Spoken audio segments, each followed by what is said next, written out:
કે કોંગ્રેસ પાર્ટીએ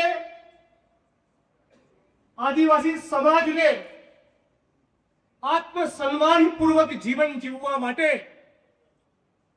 બે ટંકનો રોટલો રળવા માટે ફોરેસ્ટ રાઇટ્સ એક્ટ, જંગલ જમીનનો કાયદો આપ્યો। આ કાયદા હેઠળ હજારો નહીં લાખોની તાદાદમાં અરજીઓ હજી પણ ગુજરાતમાં પેન્ડિંગ છે અને ગુજરાતની આ ભાજપ સરકાર જે આદિવાસીઓની આદિવાસી તરીકેની ઓળખ અને સંસ્કૃતિને ખતમ કરીને વનવાસી બનાવવા માંગે છે, એ ભાજપની સરકાર આ જંગલ જમીનના દાવા મંજૂર કરવા માંગતી નથી। દાવા તો મંજૂર નથી કરી રહી, પણ દાદાગીરી એવી કે આ શૈલેષભાઈ ચૌધરી નામના આદિવાસી જ્યારે પોતાની જમીનમાં જાય અને કોઈ કારણસર જમીન ડિસ્પ્યુટેડ હોય તો કાયદેસર પ્રક્રિયા કર્યા વગર આરએફઓ નો બાપ પર એમને ત્યાંથી દૂર કરી શકતો નથી અને તમે એને ત્યાંથી દૂર કરવાના બદલે એવી ધમકી આપો, તમે ગોળી મારી દઈશ। તો કહેવા માંગીએ છીએ, આખા ગુજરાતના કોઈ પણ આદિવાસી સાથે બદતમીજી કરી તો ગુજરાત કોંગ્રેસ પરિવાર ચલાવી લેવાનો નથી। આદિવાસી છીએ, ગરીબ છીએ, શ્રમજીવી છીએ, પણ છાતી ખોલીએ આત્મસન્માનપૂર્વક જીતવાના છીએ। આ કોઈ આરએફઓ બારએફઓના બાપથી ડરનાર નથી। આ હિંમત જુઓ, એક માણસે દલીલ સાથે મારી ગઈ કે એન્ક્રોચમેન્ટ કર્યું હોય તો પણ આરએફઓની સુહેસિયત જિલ્લાના પોલીસ વડાની પણ औकात નથી એ કોઈ આદિવાસી સમાજના વ્યક્તિને કે ગુજરાતના કોઈ પણ નાગરિકને એવું કહી દે કે તને ગોળી મારી દઈશ, એનો ઉભો લટકાય તો મારવાની વાત કરે। કોનું ગુજરાત છે? આ આદિવાસીઓનું પણ ગુજરાત છે। તમે અમને ગોળી મારવાની ધમકી આપશો તો કોંગ્રેસ પરિવાર ચૂપ થઈ જશે, તારા પટ્ટા ઉતારી દઈશું।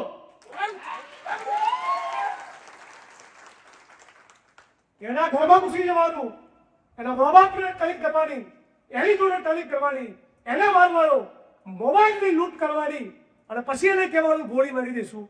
કાલે સવારે આરોપીઓની સામે 12 વાગે સુરતના એસપી એની સામે ગુનો દાખલ થાય એની પોલીસ ફરિયાદ આપતા હતી।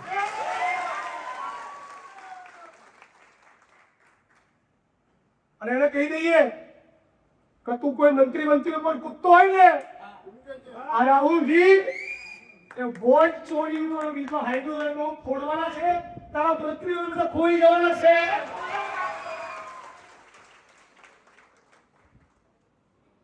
તારો મંત્રી એ ગાંધીનગરના વિધાનસભાના જે મકાનમાં રહેશે છે, મારી જોડે આનંદની જોડે એ વિધાનસભા મકાન વન અને પર્યાવરણ વિભાગની કચેરી, જિલ્લા પોલીસ વડાની ઓફિસ, સુરત કલેક્ટર ઓફિસ અને આનપુર કાર્યાલય એ બધું એ ગુજરાતના આદિવાસી કડિયા વજૂદના લોહી અને વસેવાથી બંધાયેલું છે, ભૂલતો નહીં।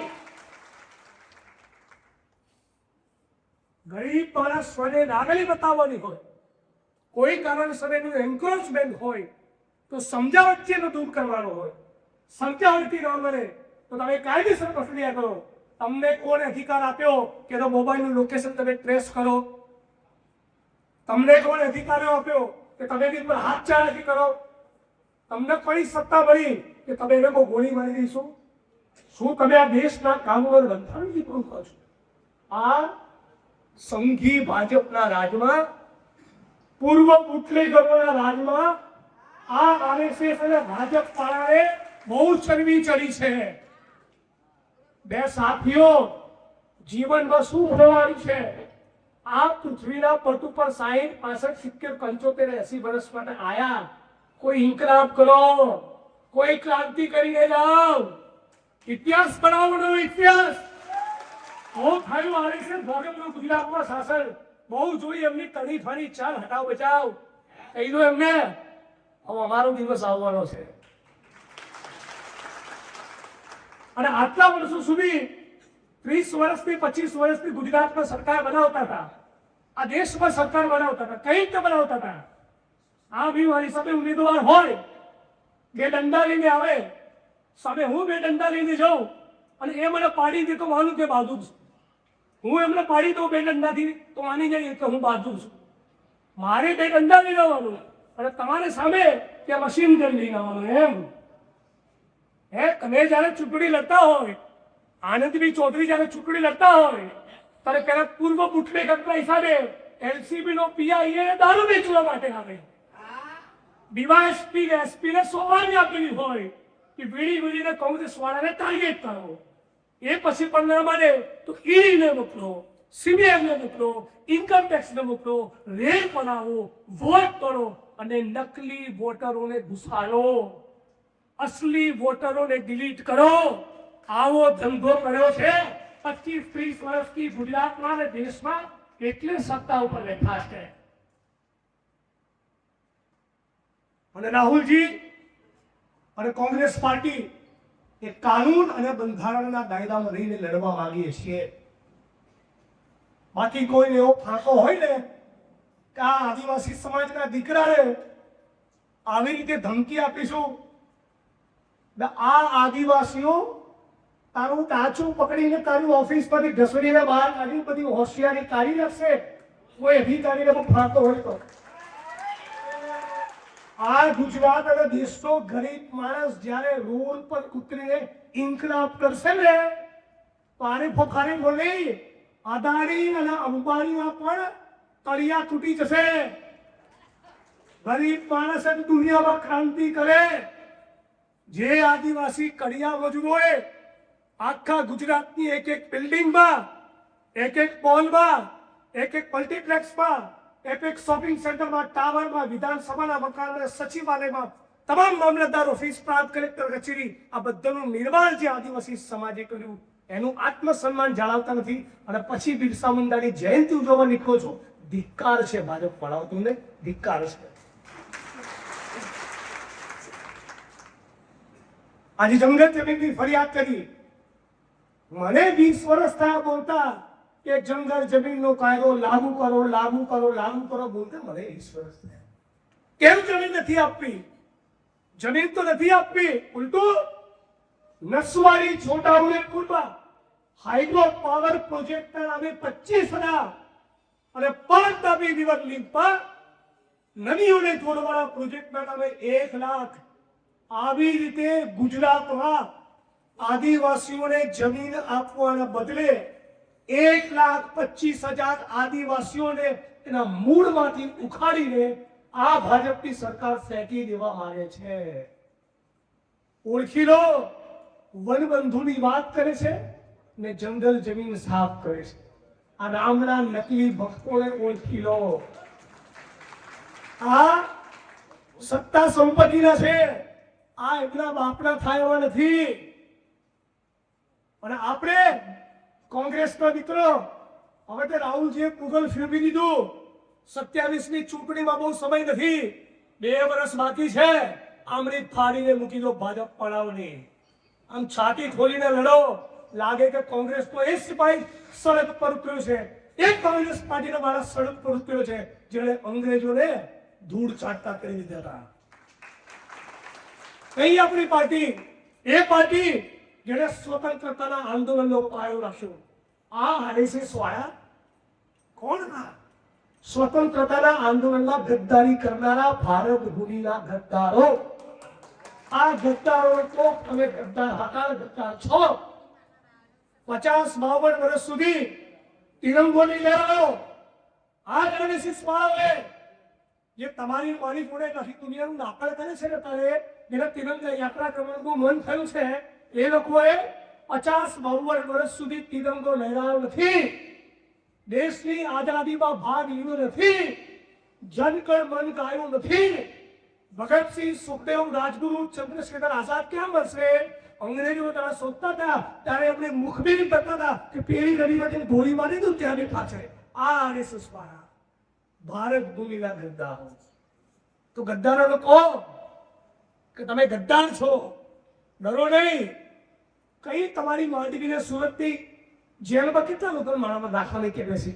200, 500, 1000, 1500, 2000. ગુજરાતમાં કોઈ જેલ જ 5000 માણસને રાખે.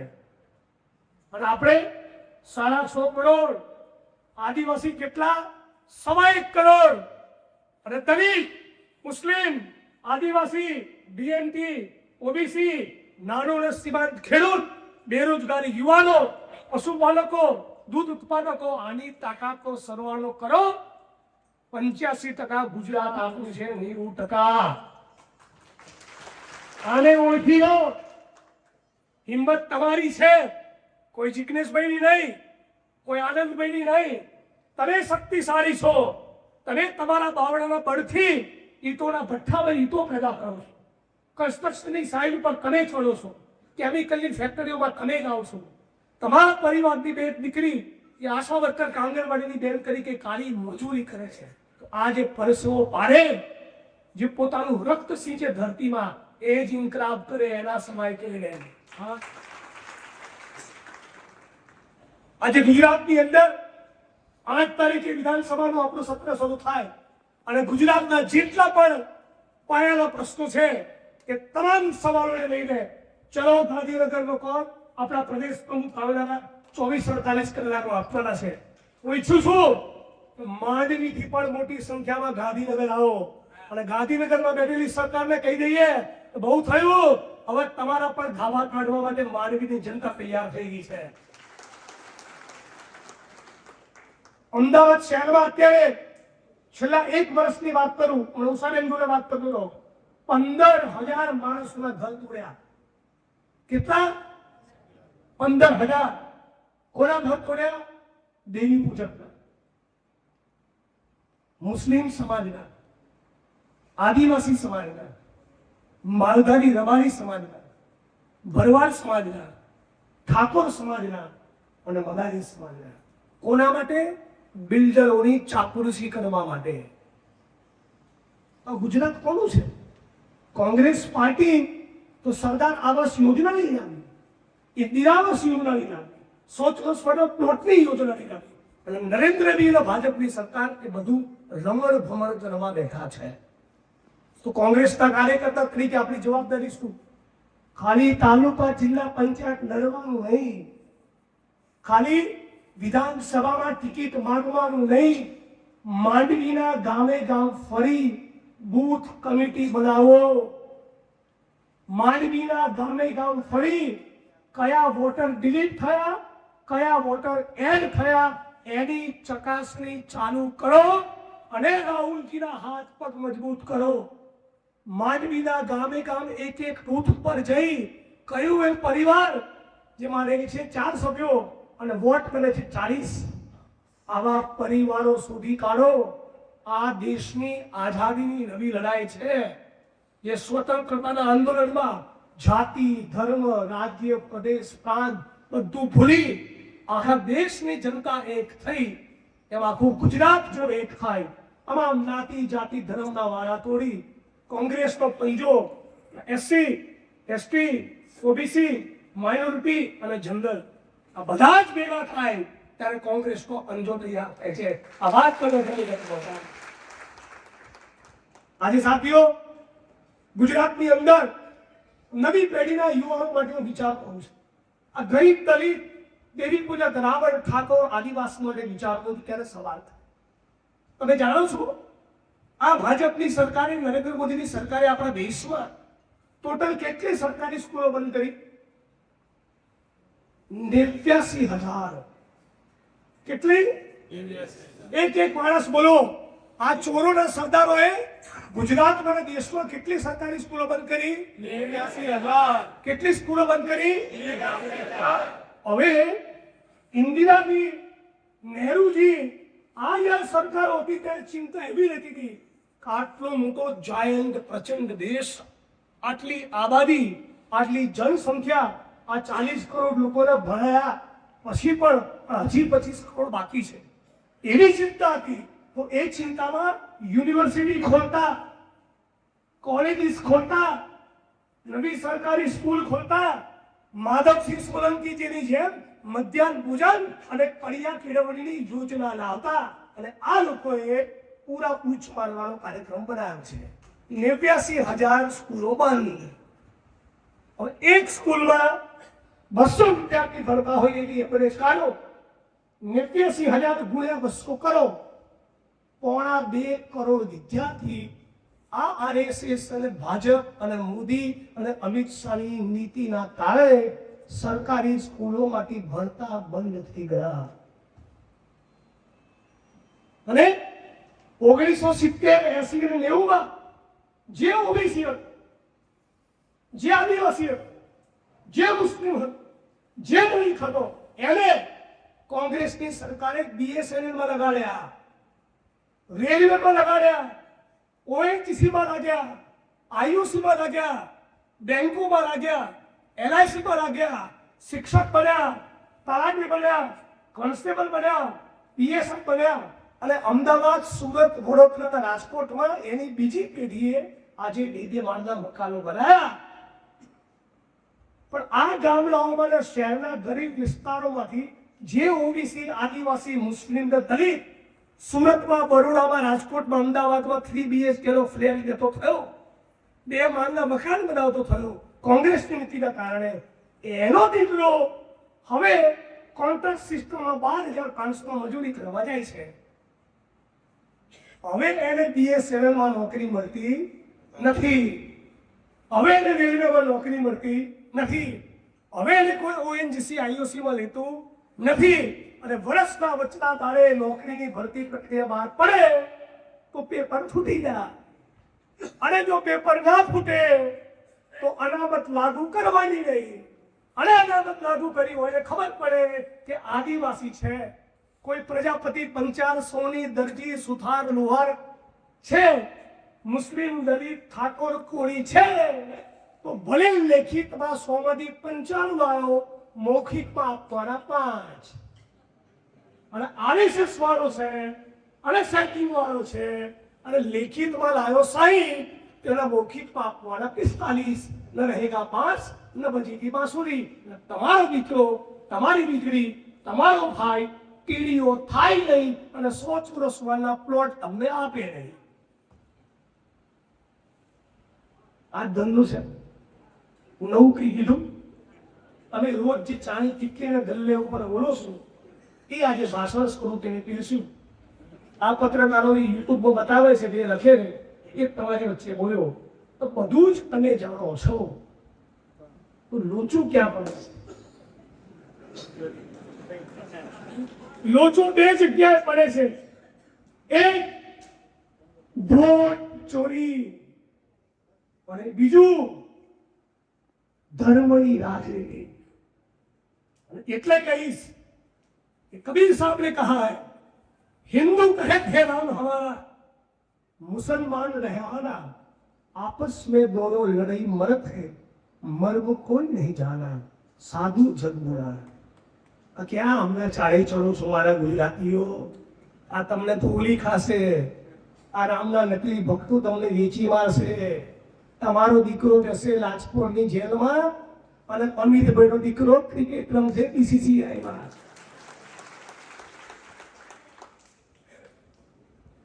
આ ધર્મની રાજનીતિનો ઓળખી લો.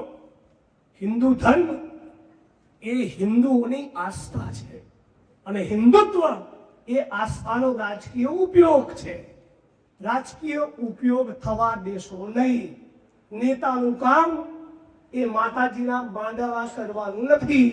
નેતાનું કામ આંગણવાડી બનાવવાનું, શાળા બનાવવાનું, કોલેજ બનાવવાનું, યુનિવર્સિટી બનાવવાનું અને રોજગાર આપવાનું છે. સાચું ખોટું? તો જે નેતાઓને કામ 5 વર્ષ નથી કરવું એ ધીમે રહીને ચૂંટણી આવે એટલે કે એવી કામગર જગદીશ આ વખતે પેલા ગામમાં રકમપુર ગામમાં લોચો છે, પેલા ચુંબે મારો વાડવા છે અને પેલા મારા પ્રતિ 21,000 એટલે ગામ કે સેટલ. આ ધંધો કર્યો છે. આનાથી આપણે બચવું પડશે. એટલે ફરી કબીર સાહેબને યાદ કરું. શું કે કબીર સાહેબ? एक राम दशरथ का बेटा, एक राम दशरथ का बेटा, दूजा जो घट घट में बैठा।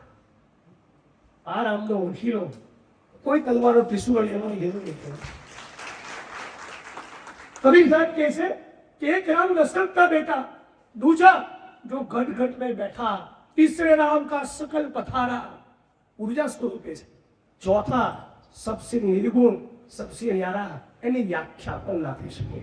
આ કબીર એ વણકર સમાજના હતા, એ જુલાયા મુસ્લિમ હતા। આજે પણ કબીરના જે સ્કોલર છે એમને આજે પણ ખબર પડતી નથી, એવો માણસ આ દેશની માટીમાં જઈ ગયો। આ ભારત છે, આ ગંગા જમુની તહેસીલ, આ આપણો દેશ છે। આ જે કોમી એકતાની જે સંસ્કૃતિ છે, જેને બચાવવા માટે અમદાવાદના જમાલપુરમાં વસંતના રજબે બલિદાન, આ ગુજરાતની ધરતી છે। જેને બચાવવા માટે રામપ્રસાદ બિસ્મિલ અને અશફાકુલ્લા ખાને આ ભારતની માટીમાં કુરબાની આપી। આ એ દેશ, આ એ દેશ છે જે અમારા વિધાનસભા વડગામના શમશેરપુરા ગામમાં ચૌધરી સમાજના હિન્દુ ભાઈઓ તાજિયામાં ભાગ લે છે અને ગોળા ગામની અંદર જાગીરદાર મુસ્લિમો એ કાનુદાની મટકી ફોડે છે। આ એ ભારત, આ ભારતની એકતા દક્ષિણ ગુજરાતના કોઈ પૂર્વ માજી બુટલેગર તોડવા માંગતો હોય તો હિન્દુ ભાઈઓ એના ચાળે ચડતા નહીં, મુસ્લિમ ભાઈઓ એના ચાળે ચડતા નહીં। આપણે બધા એક છીએ અને કેટલે સ્વતંત્રતાના આંદોલનમાં નાગો હતો, हिंदू मुस्लिम सिख ईसाई भारत के 4 सिपाही लगाइश बनाओ, लगाइश बनाओ, हिंदू मुस्लिम सिख ईसाई भारत के 4 सिपाही, हिंदू मुस्लिम सिख सिपाही भारत के 4 सिपाही, हिंदू मुस्लिम सिख ईसाई भारत के 4 सिपाही। आ वस्तु में कड़ी राखिए, वो सियारे घर भेगा था गए। आनंदभाई 25,000 जीवे, मानवीनी तालुका पंचायत बने, जिला पंचायत में आपको भव्य विजय थाय અને ગુજરાતના કોઈ અધિકારીના બાપમાં એવી ઓકાત ના રહે કે મારા આદિવાસી ભાઈને ગોળી ઉડાડવા નહીં પાડ। તમે તો બધું જાણો છો ને। હવે વાત આવી વોટ ચોરી, બસ એનું ચેકિંગ ચાલુ કરી દો, વિજય આપણો નિશ્ચિત છે। એક વસ્તુ કહી દઉં, છેલ્લે મારી વાણીને વિરામ આપતા 1 વાગે આપણે જે કહીએ છીએ લડો ખાલી ચૂંટણી માટે, કોઈના ન્યાય માટે, આનાથી વધારે તુચ્છ વાત જ ના હોઈ શકે કે તમને આખી જિંદગી એવું સપનું આવે ધારાસભ્ય બનવું, સંસદ બનવું, તુચ્છ BMW હોય, મર્સિડીઝ હોય, તુચ્છ સાબિત છે। ગેસની એજન્સી હોય કે પેટ્રોલ પંપ હોય, ખાણ ખનીજની લીઝ હોય, તુચ્છ સપનું છે। સપનું એવું જોવું કે મારા કારણે 10,000 ગરીબોના ઝૂંપડા તૂટતા બચે। સપનું એવું જોવો કે મારા કારણે સુરત જિલ્લામાં 10,000 લોકોને મનરેગા યોજનાનું કામ મળે। સપનું એવું જોવો કે મારા કોંગ્રેસના કાર્યકર્તાના કારણે કોઈ વિધવા બહેનનું પેન્શન શરૂ થાય, કોઈ ગરીબ માણસના ઘરનું રાશન શરૂ થાય। સપનું એવું જુઓ કે ક્યાંય કોઈ કોમી દંગો થયો હોય તો હિન્દુ મુસ્લિમને જોડે બેસાડીને બંને ભાઈઓને ઘરે લગાડીએ। સપનું આવું જુઓ।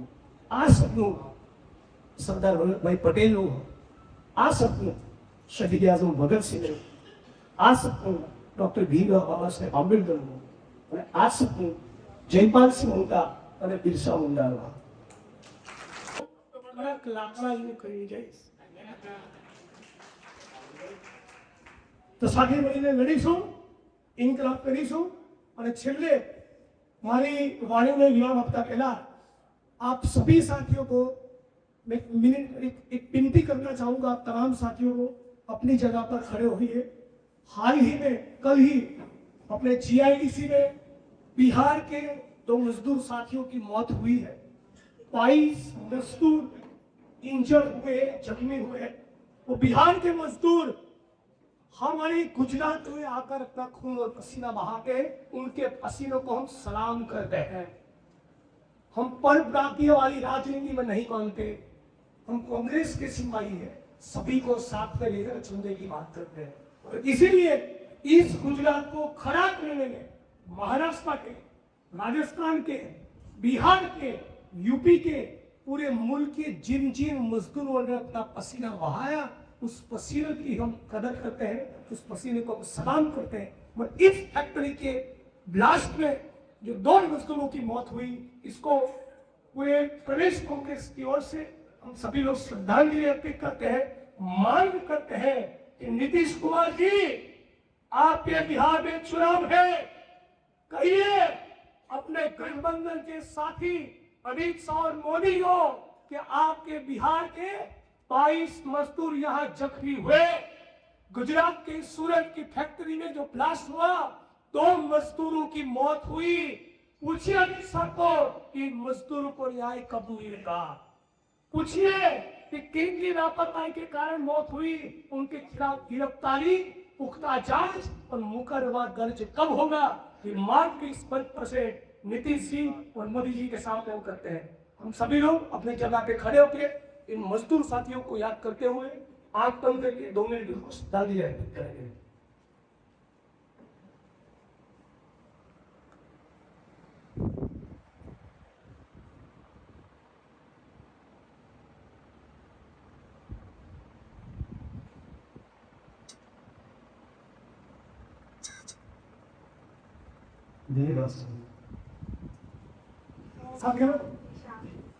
મારી વાણીને વિરામ આપું છું। છેલ્લે એક વાક્ય તમે બધા ખુરશીમાં સેટલ થાઓ પછી સાથીઓ, આજે બિહારના મજદૂરોનું મૃત્યુ થયું, આ બિહારના શ્રમિકો મજદૂરોમાં તમને તમારું જો ભાઈ દેખાય તો જ તમે પૈગંબર સાહેબમાં માનો છો। આ બિહારના મજદૂરમાં તમને તમારો ભાઈ દેખાય તો જ તમે બિરસા અને આંબેડકરમાં માનો છો। આ મજદૂરોમાં તમને તમારો ભાઈ દેખાય તો જ તમે ગાંધી અને સરદારની ભૂમિના વારસ કહેવાને લાયક છો। અને તો જ આપણે દાવો કરી શકીએ તમે ભારતના બંધારણના કહીએ છીએ। આ ટૂંકી વાત સૌ બહાર तो छेल्ले कहीश लड़ेंगे, तभी कैसों के हाथ ऊंचा करेंगे, आए जीतेंगे। कैसो है? लड़ेंगे,